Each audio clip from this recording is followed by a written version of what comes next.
If you've ever wondered why a woman can't stop thinking about someone who's barely available, or why she worries about a man who says little but moves with certainty, the answer lies in a subtle but powerful force: emotional detachment, not coldness, not apathy. A calm, deliberate internal state where you are no longer looking for emotional survival through her validation. When a man masters this, he becomes a psychological puzzle, and puzzles make people curious, and curiosity, left unanswered, becomes worry. Here's what's fascinating. Most men try to win a woman's affection by doing more, saying more, being more available, proving their worth at every turn. And in doing so, become emotionally transparent, predictable, accessible. But the men women worry about, the ones they lose sleep over, often the ones who give them something deeper: uncertainty. Not in a toxic, manipulative way, in a way that forces a woman to question her place in your world. Because you don't make her the center of yours. See, when you're emotionally detached, not dismissive, but centered, you stop over-explaining yourself. You stop over-sharing. You don't rush to clarify every silence or explain every move. And the moment you stop feeding her constant emotional reassurance, something profound happens. Her mind fills in the gaps. Her imagination begins to build stories. She starts to interpret your behavior. And in that space of interpretation, she becomes emotionally engaged. She worries, not because you've hurt her, but because you've become an unknown, and humans fear what they can't define. This isn't about disappearing. This isn't about playing hard to get. It's about having such deep emotional self-control that your validation isn't up for negotiation. You're present, but not possessive. You listen, don't always reveal. You care, but don't depend. And this creates what I call emotional polarity. It's the gap between her desire for intimacy and your calm detachment that keeps her thinking, what's going on with him? That question is powerful. Question makes her worry, not out of fear, but because she feels something valuable could slip away. Psychologically, this taps into a concept known as emotional contrast. When someone is always available, always expressive, we adjust to that rhythm and stop valuing it. When there's a shift, when emotional input decreases without warning, the brain registers it as a potential loss, and loss triggers more urgency than gain. It's not that you're being mean. It's that you're no longer emotionally leaning in, and that reversal of energy forces her to lean in more. Philosophically, it comes down to this: a man who doesn't make a woman the source of his emotional identity becomes someone she has to earn. He becomes an internal sovereign, anchored in himself, guided by purpose, not thrown off by every emotional wave. Sovereignty makes her feel unstable in the best way, because it's in your stability that she finds something rare, something she can't control. What we can't control, we obsess over. So yes, if you want a woman to worry about you, not because you're being reckless, because you're becoming unreachable on an emotional level, start by detaching from the need to be understood. Stop performing for approval. Trust your silence. Let her feel the space, and she will chase the peace she once felt in your presence. You don't need to disappear. You just need to stop proving. And when you do that, when your calm distance becomes louder than any words, you'll no longer have to ask if she's thinking about you. She'll be wondering where you went, why she can't stop thinking about you, and what she's willing to do to bring your energy back. Something deeply unsettling and strangely magnetic about someone who's always been there and suddenly isn't. When you're consistent with your presence, with your communication, with the emotional space you offer a woman, and then you withdraw just enough to disrupt the rhythm, you trigger something primal. A woman begins to feel the shift in energy before she even fully registers what's changed. It's in the pause between your texts, in the silence after a deep conversation, in the way your gaze lingers less, and that subtle distance. It makes her worry, not because you're playing games, not because you've gone cold, but because you've created a contrast. Emotional contrast is the foundation of desire. We only crave what we feel slipping away. And when you've built a pattern of connection, of warmth, attentiveness, presence, and then interrupt that pattern with a slight withdrawal, her nervous system reacts. Not with logic, but with emotional alertness. She starts wondering, did I do something? Is something wrong? Why isn't he showing up the same way? This is not manipulation. It's a psychological reality. Consistency builds safety, but safety alone doesn't build desire. Desire is born from uncertainty, emotional gap between what she felt yesterday And what she senses today becomes a space where longing grows. The absence of something she once counted on makes her rethink your value. She begins replaying conversations. She rereads messages. She notices your silence, not because you ghosted her, but because you no longer orbit around her. Now here's where most men get it wrong. They either smother or vanish. Neither of these creates true emotional gravity. What works is calibrated distance, the ability to be fully present when you're there, and fully absent when you choose to step back. The contrast between the two creates weight. It makes your presence meaningful. It makes your silence noticeable. And in that emotional tension, she starts reaching for you. It's the same principle that applies to music. A beat that never changes becomes background noise. A beat that suddenly pauses, even for a moment, grabs your attention. The silence becomes louder than the sound. That's what calibrated distance does in relationships. It takes you out of the background and makes you relevant. Not because you're louder, because your presence had a rhythm, and your absence now has an echo. Psychologically, this also taps into a woman's innate emotional intuition. Women are wired to sense micro shifts in behavior. They notice tone, timing, energy. When your consistent presence suddenly dips, even slightly, triggers a cognitive loop, she starts scanning for answers. Not because she's insecure, because the connection she felt is now uncertain, and our minds hate uncertainty more than anything. Philosophically, it's about balance. You are not there to be consumed. You are not her emotional entertainment.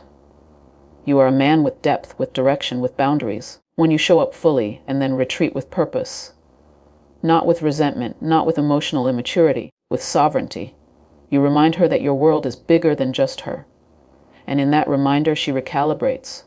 She starts to value what she had. She starts to worry about what she might lose. This isn't about withholding love. It's about becoming the kind of man who doesn't need to perform to be remembered. When your consistency is broken by silence, not because you're lost, because you're focused, you become unforgettable. You become the man she thinks about when everything else goes quiet. So don't fear the space. Let your silence say what words never could. If your presence was real, your absence will be felt. Let's talk about what happens when a man withdraws not out of anger, confusion, or manipulation, but because his attention is tethered to something greater, a deeper mission, a higher pursuit. A man who chooses to redirect his energy into purpose becomes emotionally unavailable not by default, but by design. And that kind of distance, purpose-driven distance, is the most attractive, most unsettling form of absence a woman can feel, because it doesn't come from emotional immaturity. It comes from inner discipline. When your time is claimed by something bigger than her, your career, your vision, your spiritual growth, she begins to notice that she doesn't own your energy. You don't check in every second. You're not waiting for her call. You're not explaining why you didn't respond. And most importantly, you're not apologizing for your silence. That doesn't create resentment in her, it creates tension. And that tension, when paired with your emotional steadiness, is what makes her worry. Not because you're being cold, because she realizes she doesn't have as much access to you as she thought. And that realization creates urgency. Purpose is the highest form of masculine attraction. It tells the world, I am not yours. I am mine first. It's what separates men who chase from men who attract. When your focus is on becoming, on building, refining, ascending, you naturally create emotional scarcity. And scarcity breeds value, not because you're trying to be rare, but because your time, your attention, your presence, it's not easily available. It's earned. It's selective. And women feel that. Deeply, think about it. Most men disappear out of insecurity. They get quiet when they're hurt. They ghost when they don't know what they want. Kind of silence triggers confusion, not desire. But when you're consistently present, emotionally grounded, and then you pull back with purpose, it's different. It's powerful, because now your absence has a reason. It's rooted in progress, not in pain. And that kind of distance makes her respect you, even while it makes her ache for your presence. This is also where a lot of men go wrong. They try to explain their silence. They overcommunicate their purpose. I've been busy. I've been working. I'm just grinding. But if you really want to make an impression, live it. Don't talk it. A woman knows when a man is immersed in something meaningful. She can feel it in the tone of your voice, the depth of your eye contact, the brevity of your messages. You're not emotionally absent. You're just not emotionally dependent. And that's what makes you powerful. It's important to understand this isn't about neglect. Women don't crave emotional abandonment. What they respond to is polarity, the energetic push and pull that creates anticipation. When you give her presence with full attention, and then take that presence away not randomly, but rhythmically, because your time belongs to something larger, she starts feeling the weight of that absence. And that's where worry creeps in. Not the fear of being unloved, but the fear of being forgotten, the fear of being replaced by your purpose. And that fear creates devotion. Philosophically, it speaks to a timeless truth. A man without purpose is a man without gravity. He floats from moment to moment, clinging to validation, hoping to be needed. A man with purpose stands still while the world orbits around him. He doesn't chase connection. He deepens it when it aligns, and releases it when it distracts. That's the kind of man who doesn't just attract a woman, he lives in her mind. So when you withdraw, do it with intention. Let your silence be a reflection of your mission. Because when your purpose becomes your priority, your absence stops being an accident and starts becoming unforgettable. One of the most underestimated ways to make a woman worry about you, deeply, emotionally, and even subconsciously, is by mastering your emotional expression. Not by being robotic, not by shutting down, but by being selective about what you share and intentional about how you reveal it. Emotional control is not emotional suppression. It's the ability to feel deeply while choosing what the world is allowed to see. And when a woman can feel that there's more inside you than you're letting out, she starts to wonder. And that wonder becomes worry. Let me explain. In most relationships, men are taught to either bottle everything up or spill everything out. Both are extremes, and neither creates mystery. A man who is too emotionally closed comes off as detached or unavailable. A man who overshares loses his intrigue.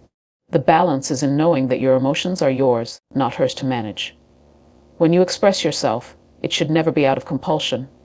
It should come from a place of sovereignty, not desperation. Women are naturally tuned into emotion. They read energy more than words. So when you're with her, and you express warmth, vulnerability, even affection, but then hold back from exposing every corner of your soul, it creates a kind of emotional asymmetry, not imbalance, but depth. She senses that you feel more than you show, that you think more than you say, and that emotional discipline makes her curious. It makes her want to decode you, and when she can't, that's when she starts worrying. Not out of insecurity, but out of fascination. This isn't about being cryptic. It's about letting your emotional world speak through your actions, not just your words. You stay calm in conflict. You listen more than you react. You smile with intention. You remain composed when provoked. All of these behaviors send a powerful messaging. I have an inner life you can't completely access. And what a woman can't fully access, she craves. When you're not emotionally reactive, you show her that you're in control, not just of your emotions, but of yourself. You're not seeking a reaction.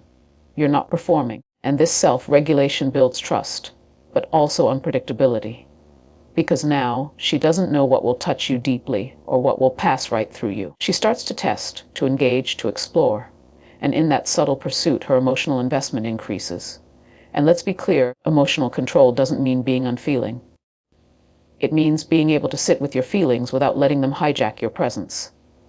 You still express. You choose how and when. And that restraint, that conscious management of your emotional energy, makes you rare. It's the difference between a man who is emotionally chaotic and one who is emotionally disciplined. And discipline, in any form, is incredibly attractive. Philosophically, this taps into the essence of masculine mystery. A man who reveals everything becomes a mirror. He reflects but doesn't hold. A man who guards his emotional world, not from fear but from strength, becomes a container.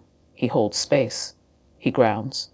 And that grounding becomes irresistible, because in a world of emotional noise, silence becomes magnetic.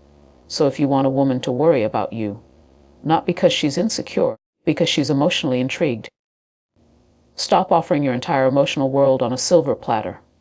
Let her sense it. Let her feel it through your presence, your explanations. Be open but not exposed. Be expressive but not exhausting. Let your emotional depth exist, not perform. Because when your emotions are no longer entertainment, but evidence of your inner strength, she won't just want to understand you. She'll need to, and that need is where the worry begins.